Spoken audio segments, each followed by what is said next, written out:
It's MORPHIN TIME! What's happening, everybody? Justin, aka the Tyranno Ranger, alongside Yadi, also known as Mega Silver, and Lewis, the Pink Ranger. Welcome to our Thursday edition of Nap Reacts. We have another incredible episode for you this week as we are checking out Super Sentai Henshin Rollcall Part 4. That's 4. 1, 2, 3, 4. By AK Ranger. Big number 4, Lord. Big number 4. How many fingers am I holding up? All right, so this week's episode, like I said, we're getting into part 4, which is going to cover season 32, all the way up to 38, which is not nearly as many as the last few episodes, but the reason for that is because several of these seasons have a lot more transformations than the previous ones. So this is going to go about as long as the previous one. So I set it up that way purposefully because you don't want one particular episode going damn near 30 minutes while another one only goes 5. We'll keep the preamble to a minimum. We're going to get straight into it. Before we do that, we're just going to go ahead and hand it off to intern Steve for that. Go ahead and roll it. Hey there, nerds! Intern Steve here. Before we get into this week's video, as always, since we cannot monetize these reactions, direct support, while not required, is greatly appreciated. Head on over to patreon.com/thenerdarchive. For as little as $1 a month after a 7-day free trial, you get access to all sorts of cool perks, starting with access to our special hidden section on Discord called Sector Zero, where some of our Patreon rewards are fulfilled. $5 a month gets you 1 week early access to all of our recorded content, including Nap Reacts. Also, new perks, tiers, and merch are always being considered, so head over and check it out. See what's on offer, and lend your support if you wish. As always, links to the original videos will be in the description below, so pause this, head on over, and give them a watch, and a like if you haven't already, then come back and do the same for us. And thank you, Steve. And with that said, we're going to go ahead and get into the action and make it happen.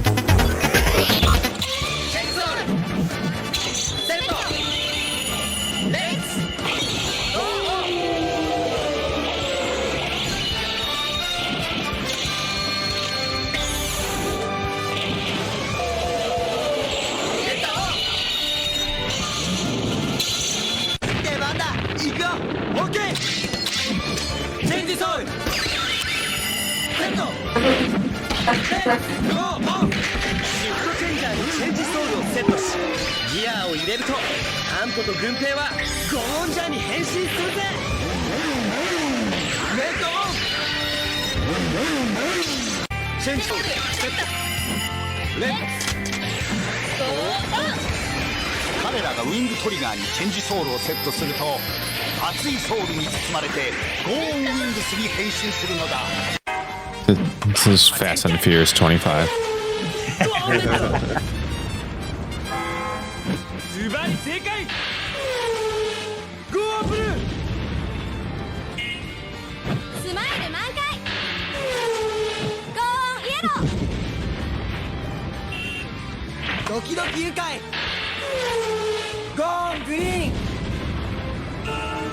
You got scared.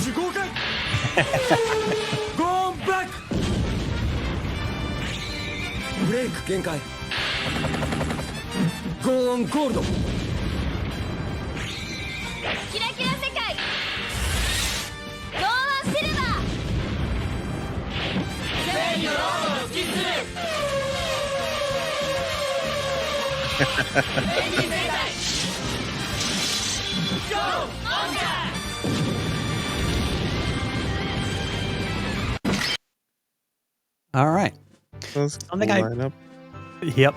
Something I noticed before I get into the description is the guy that played Go On Green looked like he had no neck.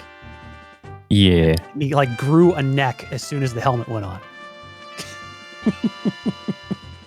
Go ahead. The description. Hey, what you're gonna say? Turtle. No, I was just gonna say this one they don't look intimidating at all. That's the Like entire compared to. That's the point. Okay, go ahead. That's really the point. All right, so this is called Engine Sentai Go-Onger from 2008, featuring a automobile or vehicle theme mixed with an ecological theme.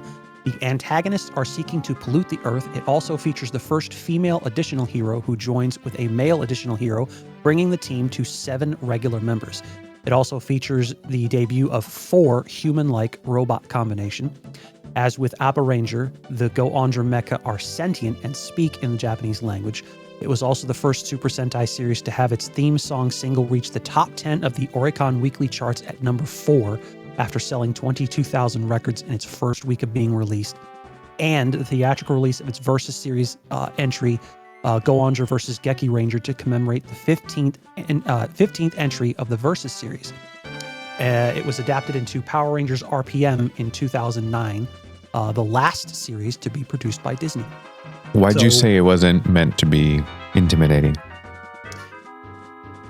This was meant to be more lighthearted and comedic of sorts, not as comedic like the Car Ranger one. And it's weird though, because they chose this one when they did Power Rangers RPM, which took on a lot more serious of a tone. Got it. So like Power Rangers RPM was like a post-apocalyptic style, more serious, which literally flew in the face of the Zords that they used, the suits and all that stuff. Because like you said, they don't look intimidating at all. Not at all. So it was, yeah, like I said, it was meant to be a lot more lighthearted in that sense. So like the thought process from Disney or whatever to adopt a serious post-apocalyptic, nerds don't words, good folks. And you heard it here. This is the first time that Justin tries to beatbox.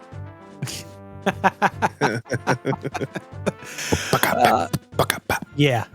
And I'm sure it'll happen again at some point down the road. Maybe even one of these reactions. Who knows? It's accidental. Yeah. It boggles the mind that Disney went in the direction that they did with the with this. Why does it boggle the mind? We know what they do. Well, yeah. It's Disney. Yeah. What else can I say? Yadi. Yeah.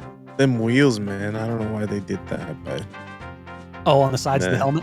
Yeah, and then the sound, the engine sound every time they kick. Yep. That was something. Yeah. I thought it was cool. Like when they called the Megazords, Vin Diesel shows up. I believe. It's familiar. Oh yeah. Well, it's weird because the mecha combinations they have a total of like four combinations.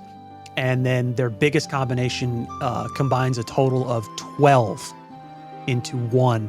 And like that, like could not have been fun for the suit actor playing that. Because it's like, how the hell do you move in a suit like that? It's crazy. That's insane. It's like it can fight Godzilla.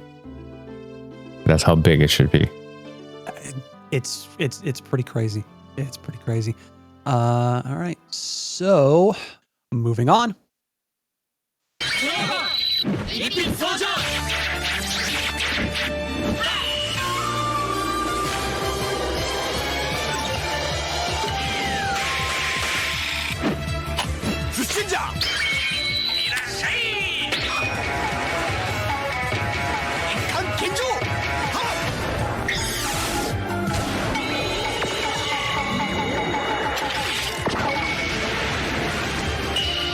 Was that a fish?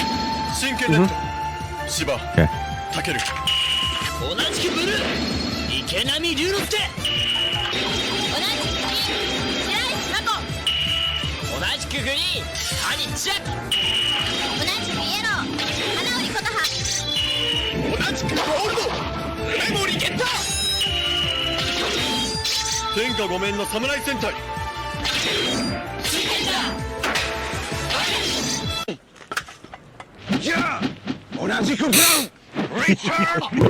Oiga, cabrón.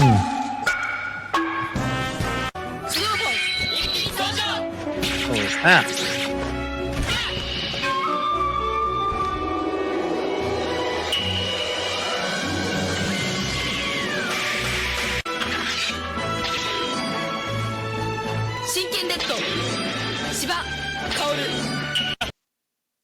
All right. Oh, the red one was a female. Nice. Yep. They actually, I'm pretty sure they took inspiration from Power Rangers SPD, who that was the first female red for the American side, and then this was the first female red for the Sentai side. I Good noticed for them. Oh yeah. I noticed that you looked at your hand when the green one did the thing that he did, and I was thinking the exact same thing. It's like one of these days he's going to do that with his sword facing the wrong way, and then he's going to look down and his hand is going to be completely red. That's what I thought. I was like, he went like this. And it's like, oh shit, I cut myself. Yup. It's great. That was Samurai Sentai Shinkenger from 2009, combining a samurai theme with other aspects of Japanese culture. Like Go-Onger before it, its theme song single also ranked highly on the Oricon charts, reaching number 4 on the daily ranking charts the day of its release.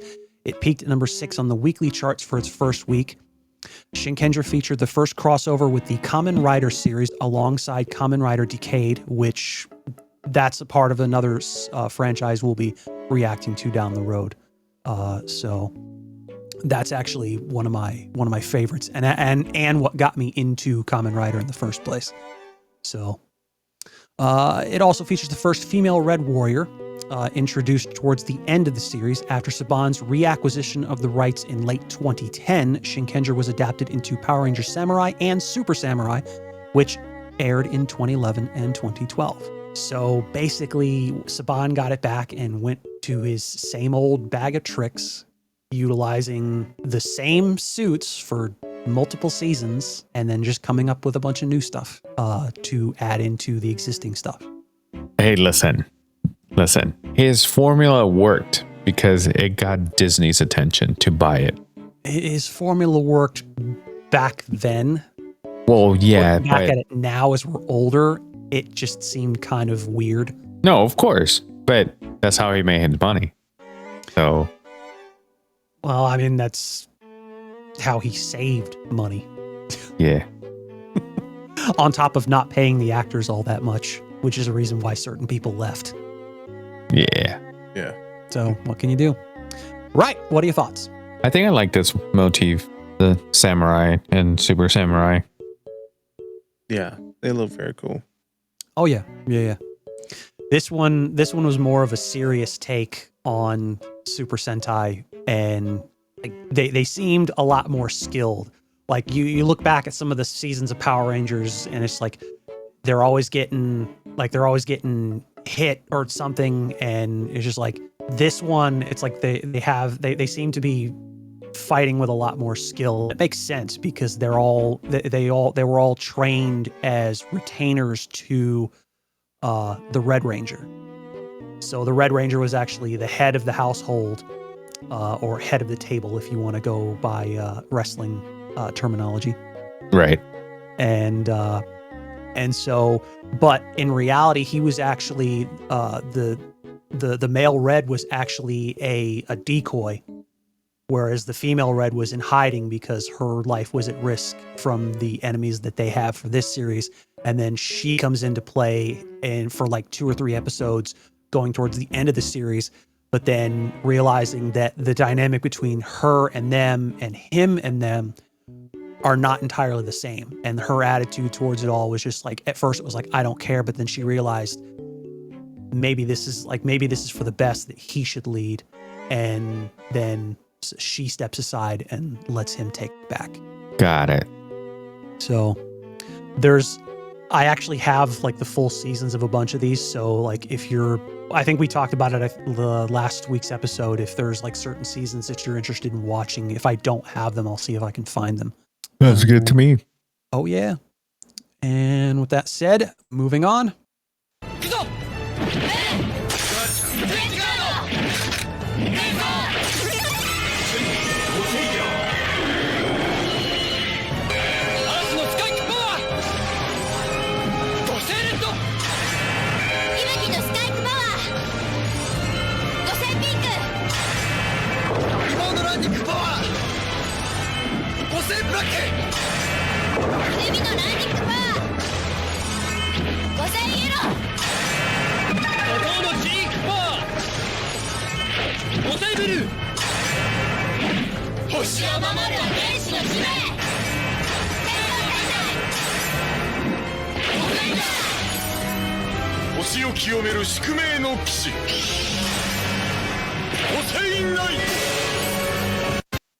Tell me you copy my homework without telling me you copied my homework.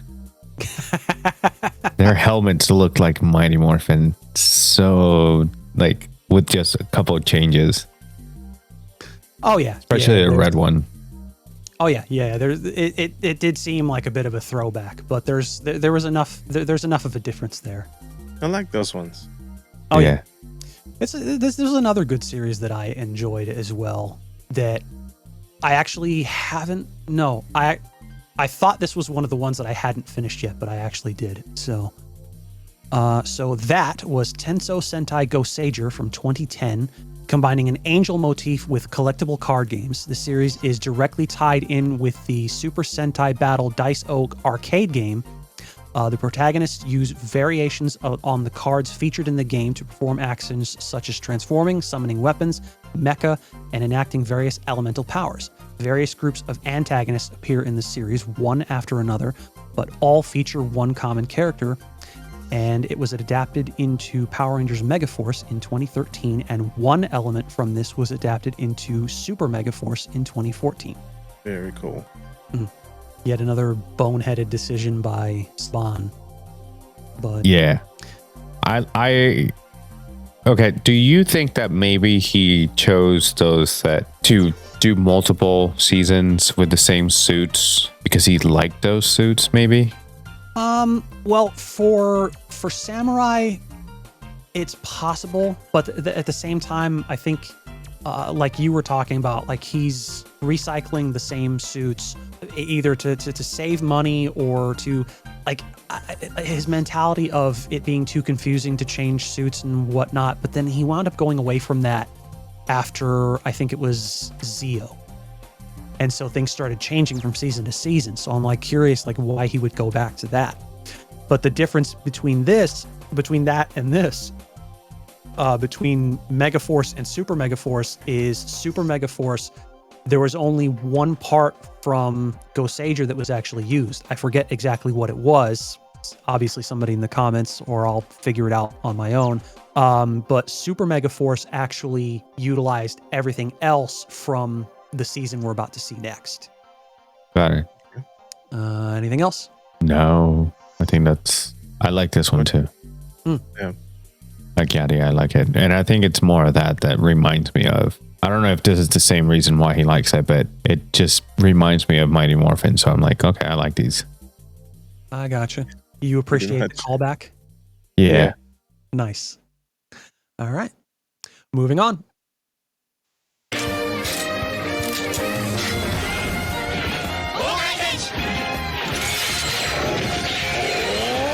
I like those. These are my favorites. Okay. Sorry, twerking.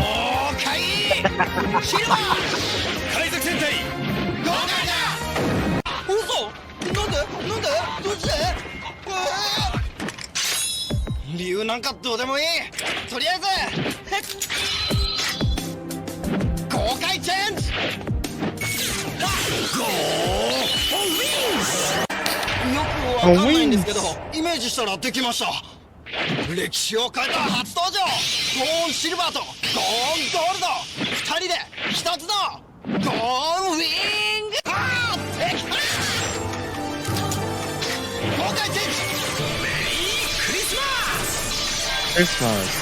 Yep. 年に一度の聖なる変身、赤と緑の豪快クリスマス。豪快チェンジ。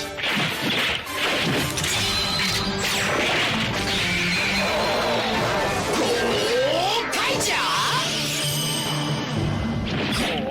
All right, this makes more sense.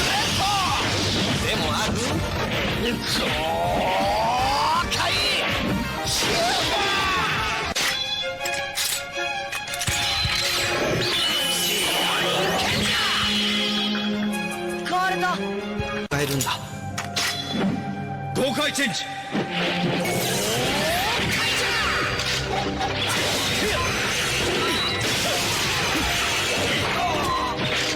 崩壊してればキューが Oh wait.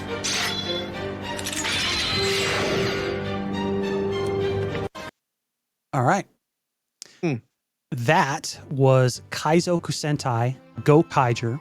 That is the 35th anniversary season from 2011 with a pirate motif. As the 35th anniversary series, the protagonists have access to the powers of the previous 34 Sentai teams. Gokaiger is also unique in that the representatives from all previous teams appear, even furthering storylines for characters in a couple of cases, as well as many cameos and connections to previous Sentai villains. Gokaiger was adapted as Power Rangers Super Mega Force in 2014. Very cool. Like that. I like the combinations here. Which is funny because it's what I didn't like. The 50-50s, I didn't like. It made more sense to me when it was like one suit with a different helmet. Oh yeah, well, that's this weird thing about the sixth hero, Gokai Silver, is he's got a very weird imagination, but that imagination just so happens to become reality. So like he was able to become Gokai Silver based on that. And then, of course, when he imagines the Go On Wings Ranger Key, it shows up out of nowhere. And then the Gokai Christmas one, which I thought was fucking hilarious. Yeah. And then your reaction to Gokai Green's twerking thing. Yeah, I was like, oh, I like this. No, I don't like this.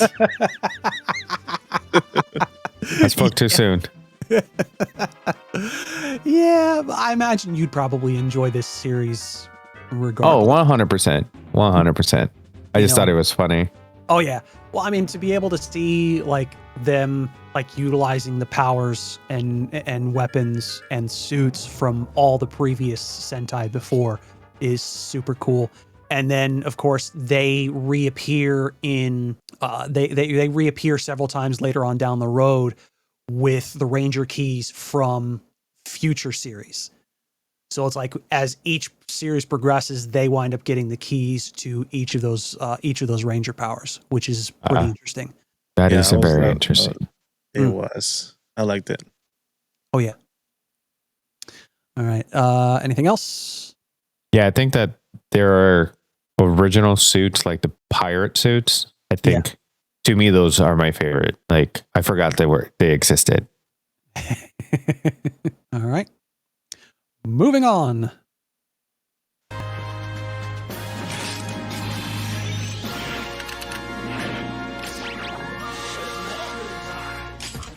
It's morphin time. Yep.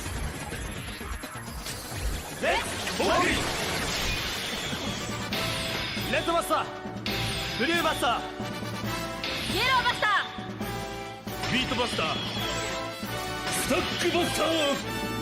Not mad about it. Busters, ready, go! It's morphin time.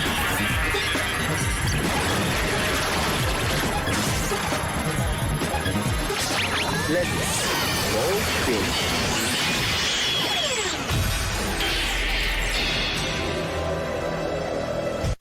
回答ピンクバスター It's morphine.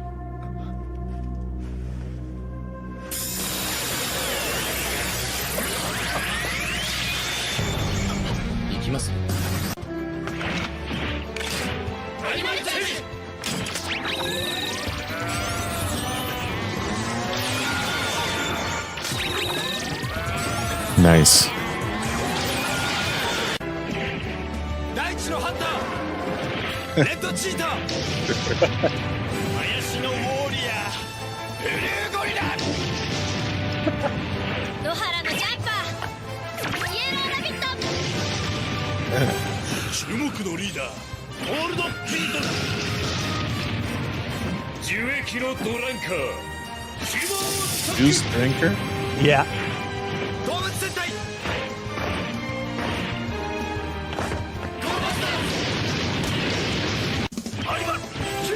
Oh. Yeah.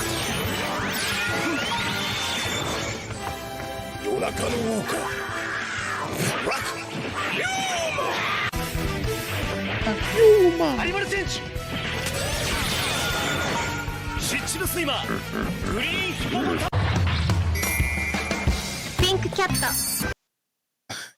Then they never show the pink one. Yeah.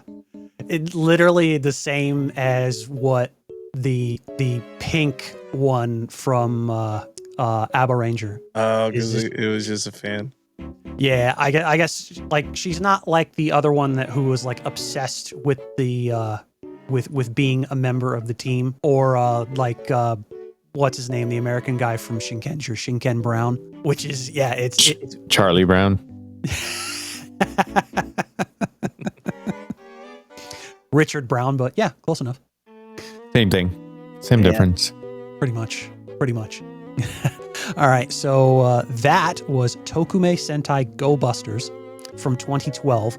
The theme combined spy work with computer technology and virus busting, with the main heroes possessing sentient partner machines. It's notable for having some influence from the Power Rangers due to the 20th anniversary of Zyuranger, the first Sentai adapted into Power Rangers.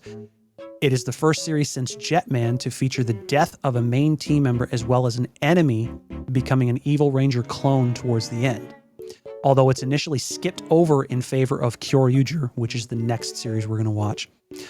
This series was ultimately adapted into Power Rangers Beast Morphers in 2019, being the first series to be produced by Hasbro.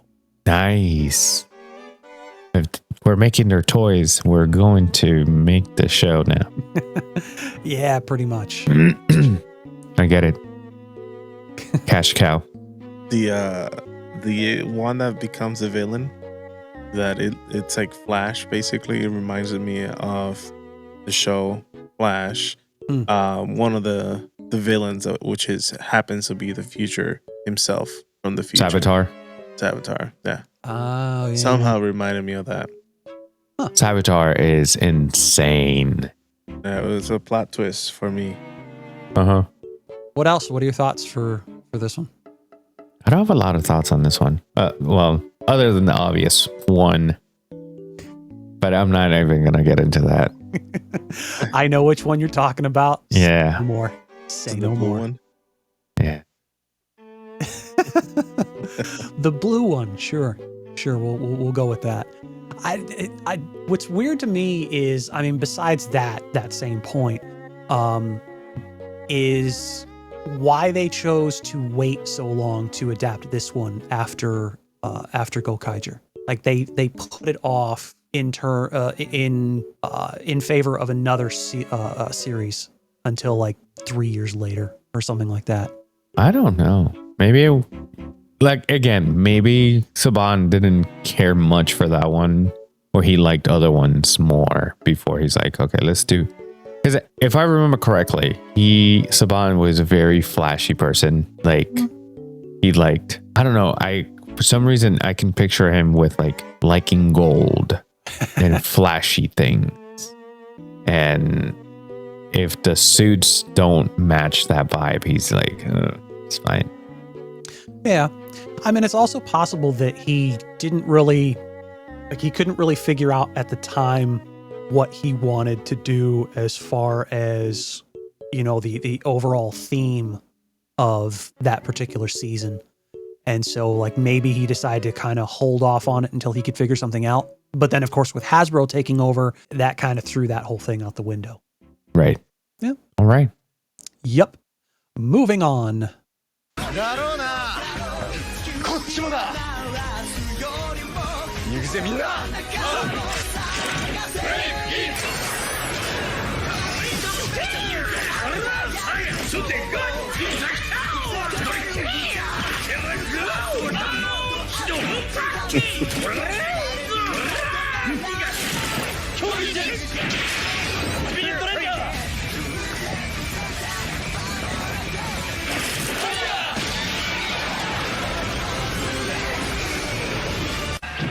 聞いてどけ島の勇者恐竜レッド漫画の勇者恐竜鎧の勇者恐竜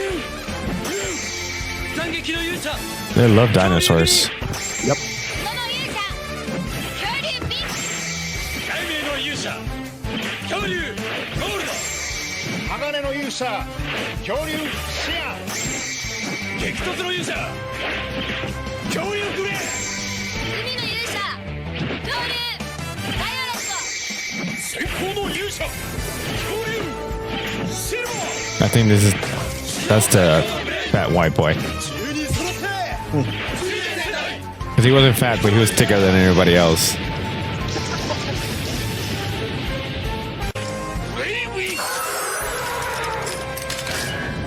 ブリストプリズムガブリズム恐竜チェン What? Yup.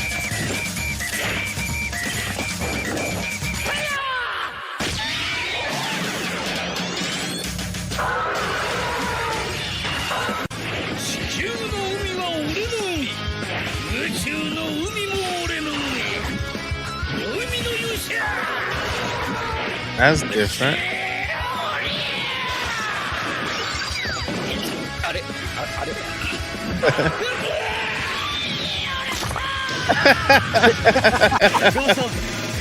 Did he just break his back? Yeah. Yeah.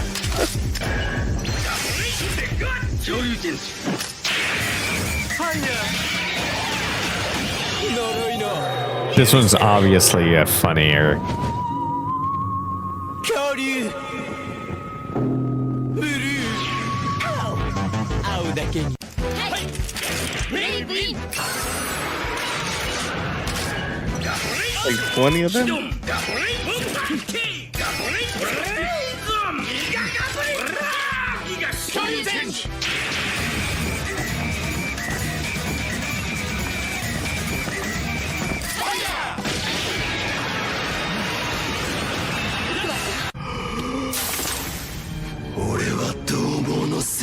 Predator.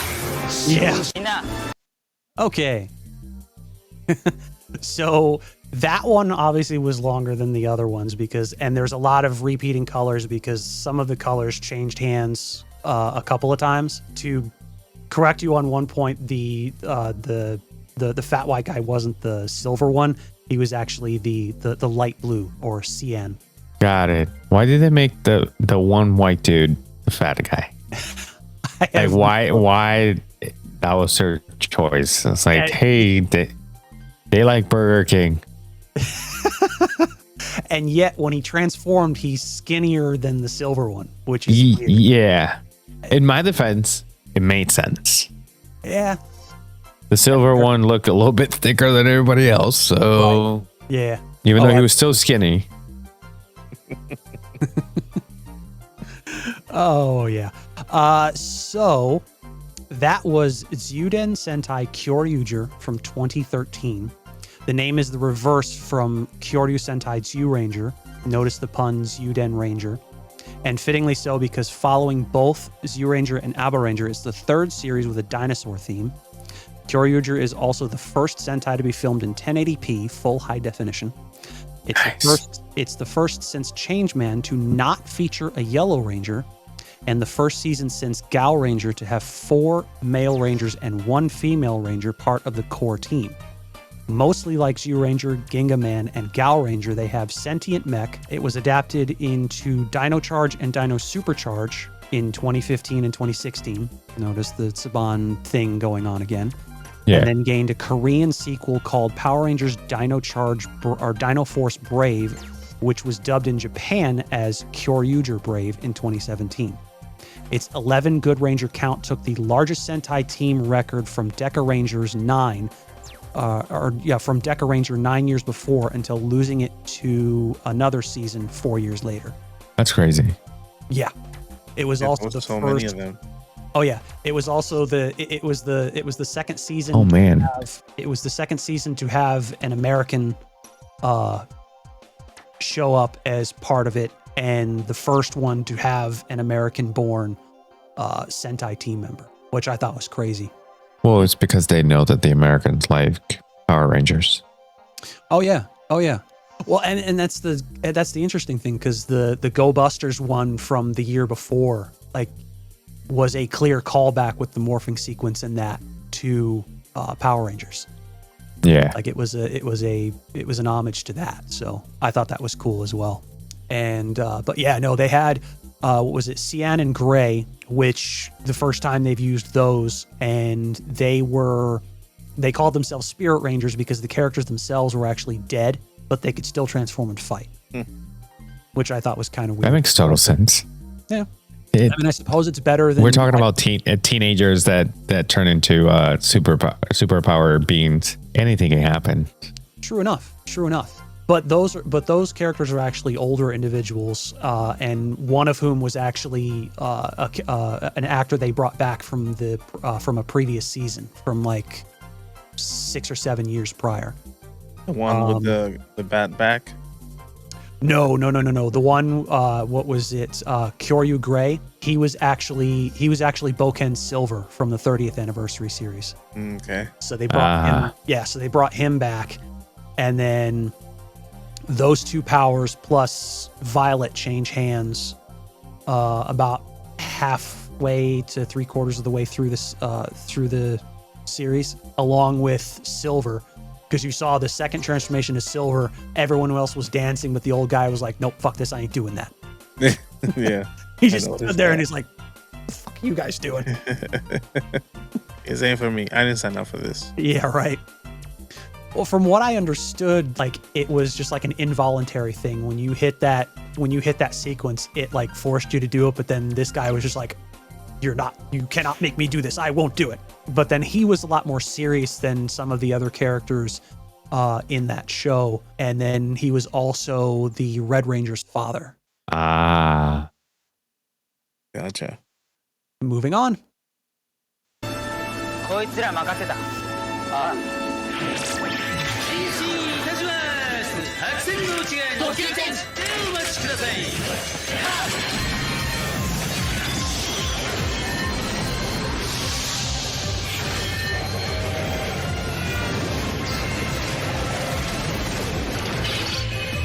That's interesting.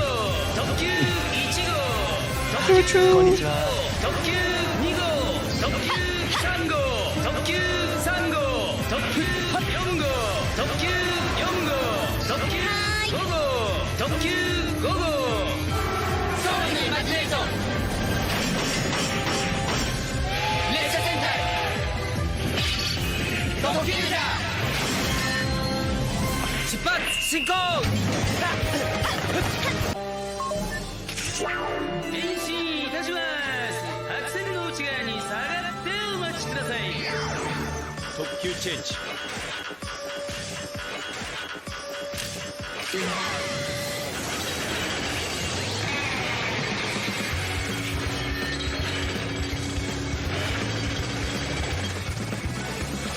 特急6号、特急6号。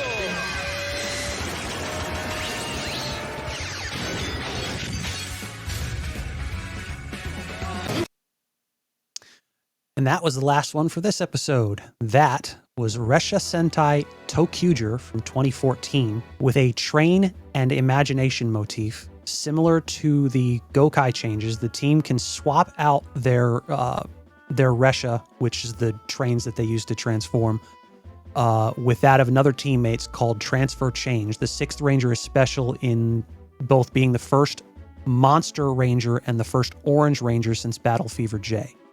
The series has been skipped over for the time being, but one villain was adapted into a character for Power Rangers Ninja Steel and Super Ninja Steel, and another villain named Madame Noir was adapted into the character of Void Queen for Power Rangers Dino Fury.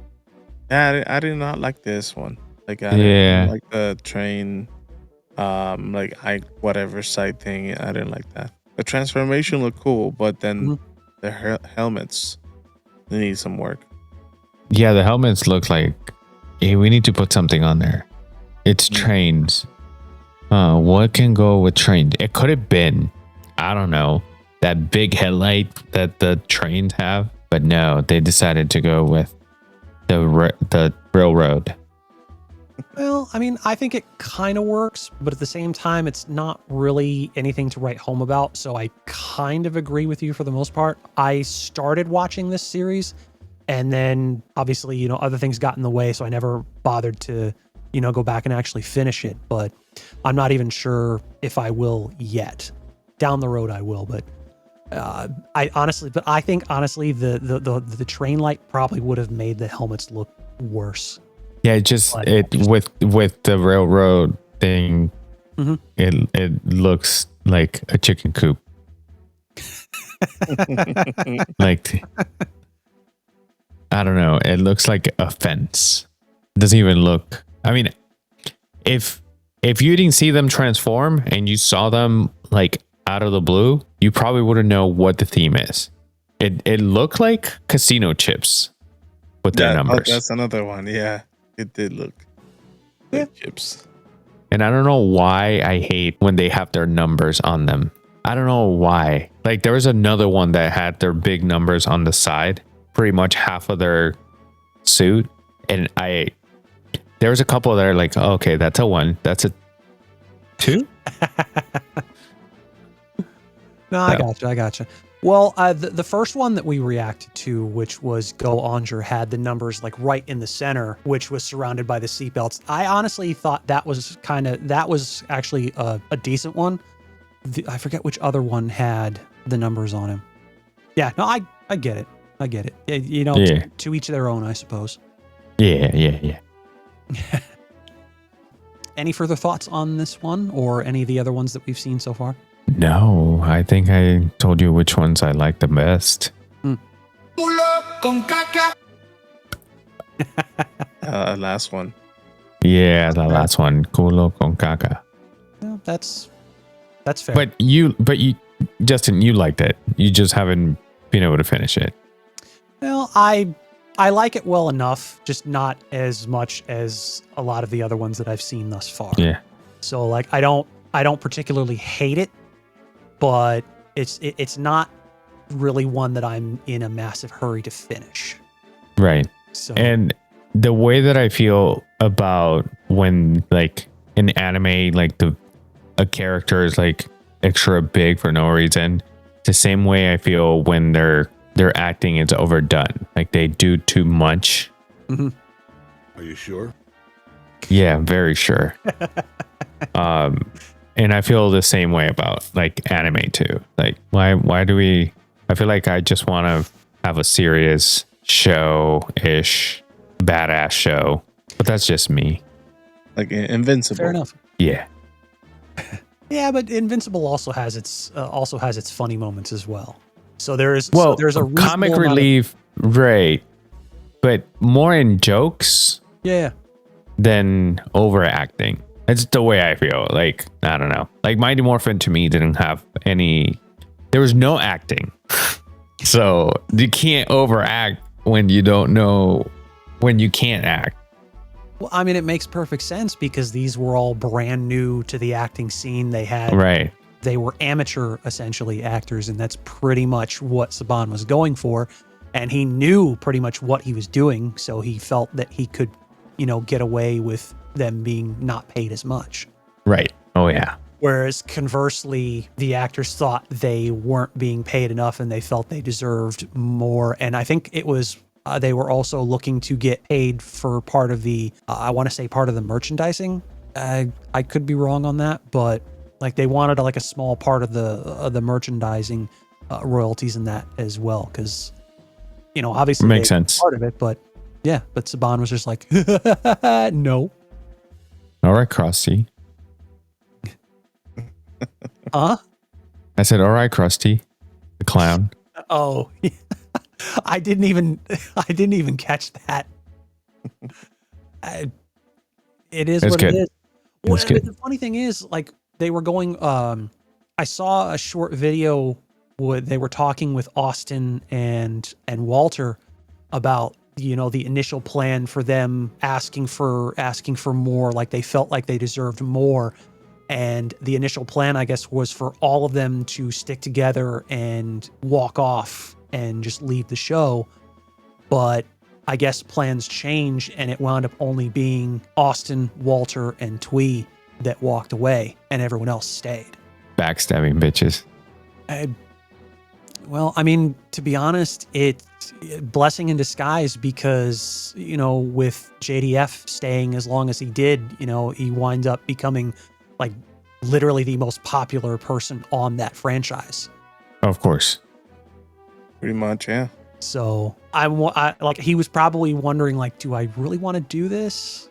Like questioning if he made the right decision to stay or not. But then like down the road, like seeing how popular the franchise was and how He much became the face of the franchise pretty much. Yeah, pretty much. Like fans absolutely loved him. And he, you know, in turn, he loved them and, you know, the convention scene and all that stuff.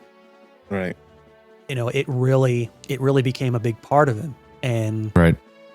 You know, it's like it seems like some of the other ones, like a number of the other ones kind of enjoyed that as well. But, you know, you've got guys like Walter. You know, I'm going back to your experience with him at Megacon. Yeah, where it's like, oh my God, I'm a huge fan. And he's like, oh, that's cool. And then he slides a list of prices towards you. And it's just like, why? I was just talking to you, bro. Seriously, it's like have that conversation with people, connect on a personal level with your fans.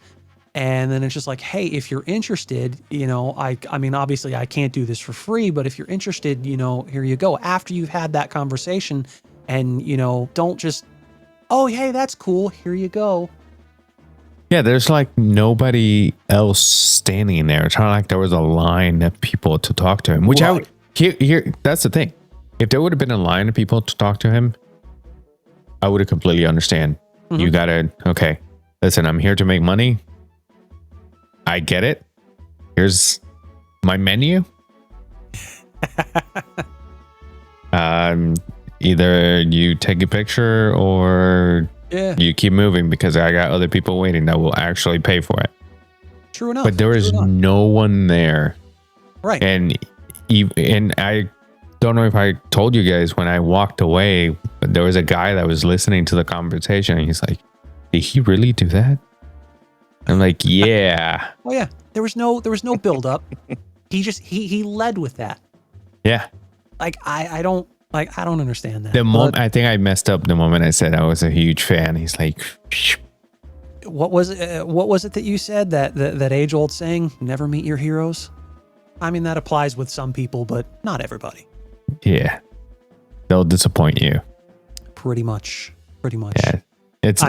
I wish I could have met JDF before his passing. Yeah. But, like he's one of those, like he's one of the exceptions to of that. Of course. It's like Tom Holland, Robert Downey Jr.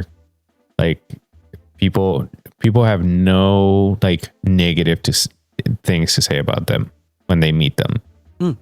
It's Morphin Time! That'll just about do it for this week's episode of Nap Reacts. We hope you enjoyed this bit of content as much as we did bringing it to you. If you did, smack that like button as hard as you can with conviction, just like that.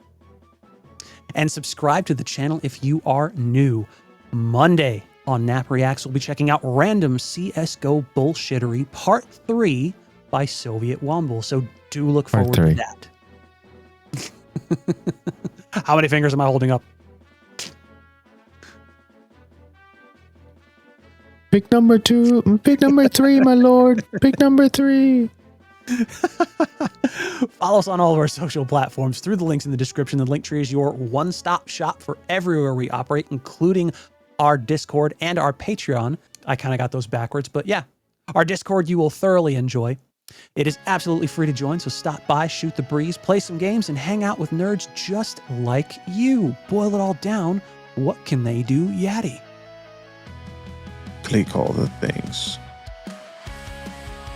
That was smooth. You smooth motherfucker, you. Motherfucker. Yeah, you heard the man. Click all the things and join our incredible community. We look forward to seeing you there. And with that said, we're going to go ahead and get the hell out of here for Yadi and Lewis. This is Justin. Thanks again for watching Nap Reacts, and we will see you in the next episode. Bye. Ah.